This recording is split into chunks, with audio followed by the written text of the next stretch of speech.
আসসালামু আলাইকুম। শততম ম্যাচে মেহেদী মিরাজ করলেন 50, এদিকে 50 পেরোলেন মাহমুদুল্লাহ রিয়াদও। আফগানিস্তানের বিপক্ষে তৃতীয় শেষ ওয়ানডেতে নিয়মিত অধিনায়ক নাজমুল হোসেন শান্ত ইনজুরির কারণে বাদ পড়েছেন। অবশেষে অধিনায়কের দায়িত্ব গিয়ে পড়ল মেহেদী মিরাজের উপর, যেখানে তিনি আজকে তার শততম ওয়ানডে ম্যাচ খেলছেন। বাংলাদেশের 13তম ক্রিকেটার হিসাবে ওয়ানডেতে শততম ম্যাচ খেলছে মেহেদী হাসান মিরাজ।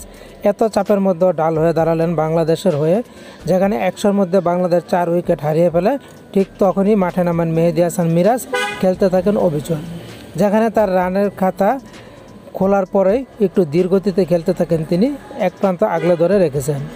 অন্যদিকে যোগ্য সঙ্গী হিসেবে সঙ্গ দিয়েছেন অভিজ্ঞ মাহমুদুল্লাহ রিয়াদ, যেখানে তিনিও পেয়েছেন 50-র দেখা। দুজনে এখনও অবিচ্ছিন্ন জুটি করেছেন, যেখানে বাংলাদেশের সংগ্রহ 42 ওভারে 175 রান 4 উইকেটের বিনিময়ে। দুজনেই নিজেদের অর্ধশতক পূর্ণ করেছেন, দুজনেই পার্টনারশিপের সেঞ্চুরি পূর্ণ করেছেন। এদিকে মাহমুদুল্লাহ রিয়াদ বহুদিন পর আবার জ্বলে উঠল মেহেদী মিরাজের সঙ্গে, দুজনে মিলে ব্যাট করে যাচ্ছেন। তাদের জুটিটা যদি আরেকটু বড় হয়, হয়তো বাংলাদেশের সংগ্রহ আরও বড় হবে। তো বন্ধুরা, মাহমুদুল্লাহ রিয়াদ এবং মেহেদী মিরাজের দুজনের জোড়া 50 আপনাদের কাছে কেমন লাগলো?